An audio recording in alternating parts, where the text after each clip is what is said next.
এখন আমরা মসজিদের মধ্যে ভাগ করছি, এটা হলো সালাফি মসজিদ, এটা হলো আহলে হাদিস মসজিদ, এটা হলো হানাফি মসজিদ। হানাফিরা অবশ্য এটা লেখে না, কিন্তু আপনারা আহলে হাদিস সালাফি এটা লিখলেন কেন? কেন লিখেছেন? এটা তো লেখা ইসলামে নাই।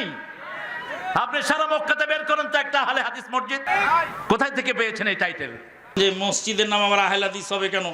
আহলে হাদিস মসজিদের নাম যে কেন হয়, কোন দুঃখে হয়, সেটা তো আমরা জানি।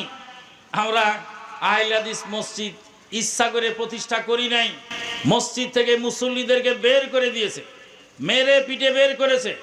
বাগেরহাট চলে যান, কচুয়া থানা, ট্যাংরাখালী গ্রাম, ভালো করে মনে রাখবেন, মুখস্থ করে রাখবেন। বাগেরহাট জেলার কচুয়া থানার ট্যাংরাখালী গ্রাম, আব্দুল হালিম শিকদার। এই আব্দুল হালিম শিকদারের সপরিবারের জুমার দিন সালাত আদায় করতে গেল পাশের মাঝহাবি মসজিদে, মেরে পিটে জামা কাপড় টেনে ছিঁড়ে তারপর মসজিদে বের করে দিয়ে বললো, তোদের মসজিদে, এই মসজিদে সালাত হবে না। তারা বাড়িতে এসে কান্নাকাটি করে জোহরের সালাত আদায় করেছে। তারপরে আল্লাহ পাক তাদের একটা জায়গার ব্যবস্থা করে দিয়েছেন, তারা একটি আহলে হাদিস মসজিদ প্রতিষ্ঠা করেছেন। সেই মসজিদে বেশ কয়েকবার ওয়াজ মাহফিলে যাওয়ার সুযোগ আল্লাহ পাক আমাকে দিয়েছেন। আমি ওয়াজ করেছি, আল্লাহর বান্দারা গোপনে গোপনে দূর থেকে শুনে, ওয়াজ শুনে তাদের ভিতরে পরিবর্তন হয়ে তারা আবার আহলে হাদিস হয়ে গেছেন। আলহামদুলিল্লাহ। এলাকার চেয়ারম্যান সহ আহলে হাদিস হয়েছেন। এলাকার চেয়ারম্যান কিছুদিন আগে মারা গেলেন। তিনি মসজিদের জন্য আগে জায়গা দান করেছিলেন, এখন মাদ্রাসার জন্য জায়গা দান করে গেছেন। চেয়ারম্যানের ছেলে এখন সহযোগিতা করছে। তা আমরা তো মসজিদ আগে আহলে হাদিস মসজিদ করতে যাইনি। যখন আমাদেরকে মসজিদে বের করে দেয়, সালাত আদায় করতে দেয় না, জোরে আমিন বলার অপরাধে পাবনার এডওয়ার্ড কলেজের ছাত্র, ব্রিলিয়ান্ট ছাত্র, নাম তার ডাক্তার ইকবাল বিন জিন্না, তাকে লাঠি দিয়ে পিটিয়ে মসজিদের মধ্যে বেহুশ করে ফেলে দিল সেরে জোরে আমিনের অপরাধে। সম্মানিত উপস্থিতি, এইগুলি তারা করতেছে আর তারা মসজিদ থেকে বের করে দিচ্ছে। অনেক কথা বলছে। বড় বড় একজন পীর সাহেব বলছে যে কেউ জোরে আমিন বলে তাকে ঠেসে ধরবা। আর একজন বলছে, এই কই পাইছস, তাকে খারাপ কই পাইছস। আর এক পাগলা বলতেছে, কিশোরগঞ্জের মাটিতে আহলে হাদিসের আস্তানা হবে না। আল্লাহর ফজল ও করমে আহলে হাদিস দিনে দিনে বাড়ছে। যখন এই সমস্ত বাজে কথা বলে, আমাদের বক্তৃতা কাটিং করে আমাদেরকে অপমান অপদস্থ করার চেষ্টা করে, কিন্তু আল্লাহর বান্দারা সঠিকটা বুঝে যায়, সঠিক কথা পেয়ে যায়। আলহামদুলিল্লাহ। আমির হামজার বক্তব্য শোনা যাবে কিনা?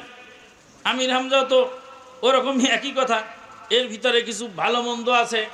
অনেক সময় ভালো কথা বলে, আবার অনেক সময় উল্টা পাল্টা বকে। আল্লাহ পাক এই তাকে সঠিক কথা বলার তৌফিক দান করুন। সম্প্রতি একজন আলেম চুল কালার করে টিকটকার হয়েছে। এমনটি করলে পরিণতি কি হবে? আল্লাহ পাক হেদায়েত করুন এই সমস্ত আলেমদেরকে। আজকাল টিকটকারের সংখ্যা বেড়ে গেছে। অনেক আলেম আসছে, তারা লিপস্টিক মেরে মেয়েলি কণ্ঠে ওয়াজ করে এমনভাবে অঙ্গ কি বলে ভঙ্গি করে থাকে, তাতে মনে হয় এটা একটা প্রতিবন্ধী ছাড়া কিছু নয়। আল্লাহ পাক তাদের হেদায়েত করুন, আল্লাহুম্মা আমিন। ব্রাদার রাহুলের সাথে আলী হাসান উসামা তারাবি নিয়ে যে ডিবেট হয়েছে, এ ব্যাপারে আপনার মন্তব্য কি? মন্তব্য গোটা বিশ্বের লক্ষ লক্ষ জনতা দেখেছে। যার দলিল নেই সে দিবে কোত্থেকে? দলিল তো নাই। 20 রাকাত তারাবির দলিল যতটি আছে সব ভুয়া। ভুয়া বলছেন নাসিরউদ্দিন আলবানী রাহিমাহুল্লাহ। আরে ভুয়া বলছেন ভারত গুরু আনোয়ার শাহ কাশ্মীরি রাহিমাহুল্লাহ।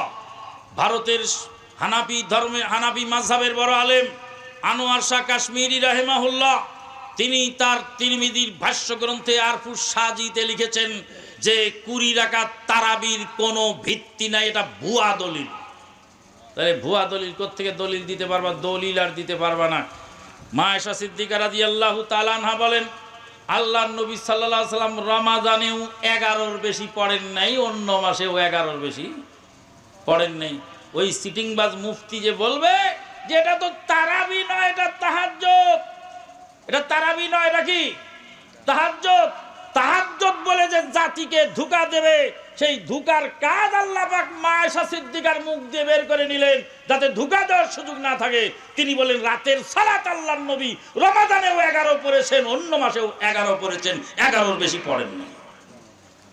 তাহলে রাতের সালাত কিয়ামুল লাইল তারাবি যাই বলেন না কেন, রাতের সালাত 11-র বেশি আল্লাহর নবী পড়েন নেই। রমাদানেও 11-র বেশি পড়েন নেই, অন্য মাসেও 11-র বেশি পড়েন নেই। আব্দুল কাদের সিদ্দিকীর গল্প শুনবেন। আব্দুল কাদের সিদ্দিকী গল্প বলছেন এক মহিলার স্বামী 5 কেজি গোশত এনেছে, গোশত সব বাপের বাড়ি পাঠিয়ে দিয়েছে। এখন খাওয়ার সময় ডাল ভাত বসে, সর্বনাশী গোশত কই গেল রে? কয় গোশত বিড়ালে খাইছে। কোন বিড়ালে খাইছে? এই বিড়াল খাইছে। বিড়াল হাত পাও বেঁধে মেপে দেখে 4.5 কেজি। আমার গোশত 5 কেজি গেল কোথায়, আর বিড়ালের ওজন কোথায় গেল? তুমি যে বলছো যেটা তাহাজ্জুদ সালাত, এটা তারাবি নয়, তাহলে এটা যদি তাহাজ্জুদ হয় তো তারাবি কোথায় গেল? মা আয়েশা সিদ্দিকা রাদিয়াল্লাহু তাআলা আনহা যদি তোমার মতো বুদ্ধিমান হতেন, তাহলে মা আয়েশা সিদ্দিকা রাদিয়াল্লাহু তাআলা আনহা বলতেন রমাদানে 31-এর বেশি পড়েন নাই, আর অন্য মাসে 11-র বেশি পড়েন নাই। তাই কি বললেন? তাইলে হ্যাঁ, কাইফা কানা সালাতুন নবী সাল্লাল্লাহু আলাইহি ওয়াসাল্লাম বিল লাইল, নবী সাল্লাল্লাহু আলাইহি ওয়াসাল্লামের রাতের সালাত কিভাবে ছিল পরিষ্কার বলার পরে তারপরে আর এত কথা তুমি কোথায় খুঁজে পাও? বেয়াদব বোকা চাকর গেছে বাজারে, নুন কিনেছে 1 কেজি, লবণ কিনেছে 1 কেজি। কয় কেজি হলো? নুন 1 কেজি, লবণ 1 কেজি কিনেছে। আর বোকা চাকরানি নুন 1 চামচ দিয়েছে তরকারিতে, লবণ আর 1 চামচ দিয়েছে। এবার খাওয়ার সময় দেখে যে খাদ্য তো অখাদ্য হয়ে গেছে, খাওয়া যাচ্ছে না। এর সর্বনাশী, খাবার তরকারি এত লবণ হলো কি করে? আল্লাহর কসম 1 চামচ নুন দিয়েছি, 1 চামচ লবণ দিয়েছি। বলে নুন এত বেশি হলো কেন? নুন 1 চামচ দিয়েছি। তাহলে নুন 1 চামচ দিলেন, লবণ 1 চামচ দিলেন, খাদ্য যেমন অখাদ্য হয়ে গেল। সন্ধ্যা রাত্রিতে তারাবি পড়বেন, আবার শেষ রাতে তাহাজ্জুদ পড়বেন। আপনি তো ওই চাকরানির মতো আর ওই চাকরের মতো। তারাবি পড়েন আর তাহাজ্জুদ পড়েন আর কিয়ামুল লাইল পড়েন, যে নামেই ডাকেন না কেন 11-র বেশি পড়ার সুযোগ আপনার নেই। সম্মানিত উপস্থিতি, মর্মে অনেক কথা আছে যেগুলি বলতে গেলে রাত ভোর হয়ে যাবে। মদিনা ইউনিভার্সিটির প্রবীণ প্রফেসর একটা ঘটনা না বলে পারলাম না। মদিনা ইউনিভার্সিটির প্রবীণ প্রফেসর বলছেন, তাখুদুনা কামিয়াতার রাসূল মা তাখুদুনা কাইফিয়াতাহু, রাসূলের কোয়ান্টিটি মানবা, কোয়ালিটি মানো না কেন? রাসূলের কোয়ান্টিটি ছিল 11, কিন্তু কোয়ালিটি ছিল লম্বা। আমরা রাসূলের কোয়ালিটিতে সালাত আদায় করতে পারছি না, এই জন্য কোয়ান্টিটি বাড়ায় দিয়েছি। আমি বললাম, স্যার এটা আমাদের ধানের ব্যাপারীরা করে, ধানের কোয়ালিটি যদি কম হয় তাহলে ধল তামারে 2 দাঁড়ি। তা আপনার নামাজ রাসূলের নামাজের মতো অত সুন্দর হয় না দেখে আপনি একটু রাকাত বাড়ায় দিলেন। তাহলে ঈদের সালাত আমরা 4 রাকাত পড়ব, কেননা রাসূলুল্লাহ সাল্লাল্লাহু আলাইহি ওয়াসাল্লামের কোয়ালিটি আমরা মেইনটেইন করতে পারি না। ইদান নুসাল্লি সালাতাল ঈদ 4 রাকাতিন ইয়া শাইখ, ঈদের সালাত 4 রাকাত পড়ব। মা দুমনা লা নাস্তাতিয়ান নাতি বিকাইফিয়াতার রাসূল, রাসূলের তরিকায় রাসূল যেভাবে সুন্দরভাবে পড়েছেন আমি ওইভাবে সুন্দর পড়তে পারি না দেখে তাই রাকাত সংখ্যা বাড়ায় দিলাম। রাসূল যেভাবে ঈদের সালাত পড়েছেন সেভাবে আমি পড়তে পারলাম না, অতএব আমি বাড়ায় দিলাম। তখন স্যার বললেন যে মা ক্বালা বিহি আহাদ ফিল আলাম, পৃথিবীর কেউ এই কথা বলে নাই। বলে পৃথিবীর কেউ এই কথা বলে নাই 20 রাকাত তারাবি জায়েজ। বলে উমর ফারুক রাদিয়াল্লাহু তাআলা তে প্রমাণ আছে। বললাম নাসিরউদ্দিন আলবানী রাহিমাহুল্লাহ লা নুদাল্লিল ওয়া লা নুবাদ্দি, আমি তাকে পথভ্রষ্ট বলবো না, বেদাতিও বলবো না, কিন্তু 20 রাকাত তারাবি পড়া জায়েজ নয়, হাযা লা ইয়াজুজ। ওয়া আম্মা মা ইউরানি উমর ইবনে খাত্তাব থেকে যা বর্ণনা আছে ফালা আসলাহু, তার কোনো ভিত্তি নেই। তখন মদিনা ইউনিভার্সিটির সিনিয়র প্রফেসর, নাম আমি বললাম না, তিনি আমার উস্তাদ, ঠিক করে হেসে দিয়ে বলছেন আল-আমরু ওয়াসিলা তুসাদ্দিদ আলান নাস, এটা একটা কি বলে ব্যাপক জিনিস, এটা একটা সহজ জিনিস, মানুষের উপর জুলুম চাপায়ও না। তা আমি বললাম স্যার আমি জুলুম চাপালাম না, আপনি জুলুম চাপালেন। আমি বলি 8 রাকাত, আপনি বলেন 20 রাকাত জায়েজ, তো জুলুম তো আপনি চাপাইছেন, আপনি তো বেশি করে দিয়েছেন জাতির উপরে পরিশ্রম।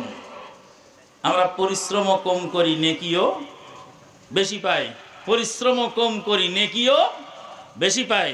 সম্মানিত উপস্থিতি, কাজেই বুঝতে হবে জাহেল হাদিস মাসলাক কিয়ামত পর্যন্ত সঠিক থাকবে এবং এটার দিকেই তামাম বিশ্ববাসী ফিরে আসতে হবে। যদিও কয়েক বছর আগে মক্কাতে বেশি পড়তেছিল, তারাও এখন পুরে আহলে হাদিসের মাসলাকের কাছেই ফিরে এসেছে আলহামদুলিল্লাহ। বর্তমান তাপদাহ আমরা অতিষ্ঠ, এদিকে দেশে হিট অফিসার নিয়োগ দিয়েছে, আমরা এই তাপদাহ থেকে বাঁচবো কি করে? এটা কি আল্লাহর গজব? হিট অফিসার কি গো? হিট অফিসার তো আমরা শুনি নাই, দেখিও নাই, বুঝিও নাই। হিট অফিসার কি আপনারা জানেন? আল্লাহ পাক ক্ষমা করুন আমাদেরকে। আমরা তাপদাহ থেকে বাঁচার জন্য আগেই তো বলেছি আমরা ইস্তেসকা করব, দোয়া করব, সাদাকা করব, দান করব, জাকাত পরিশোধ করব। আল্লাহ পাক আমাদেরকে কবুল করুন, আল্লাহুম্মা আমিন। ওয়া আখিরু দাওয়ানা আলহামদুলিল্লাহি রাব্বিল আলামিন। আসসালামু আলাইকুম ওয়া রাহমাতুল্লাহি ওয়া বারাকাতুহু। মাননীয় সভাপতি মহোদয় সমাপনী ভাষণ দিয়ে সমাপ্তি ঘোষণা করবেন। সুবহানাকাল্লাহুম্মা বিহামদিক আশহাদু আল্লা ইলাহা ইল্লা আনতা আস্তাগফিরুকা ওয়া আতুবু ইলাইক। আসসালামু আলাইকুম ওয়া রাহমাতুল্লাহি ওয়া বারাকাতুহু।